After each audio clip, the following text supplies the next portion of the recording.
Never pa nangyari sa NBA playoff history na wala pang nanalong home team sa East and West semis. Sino ba dapat kabahan? OKC. Sucks lang. 40-20 si Jokic pero natalo lang sila on the last shot. Kahit kontrolado nila most of the game.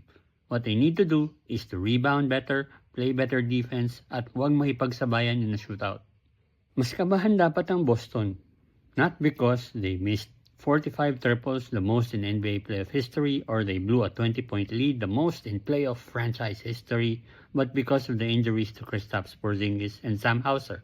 Limitado na ang kanilang rotation.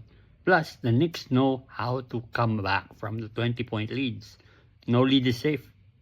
Pinakakabahan dito, Cavs, 0-2 against the Pacers. Wala pang Darius Garland, DeAndre Hunter, and Evan Mobley. They need all their weapons to prevent an upset against a Pacers team that has been elite since the start of 2025.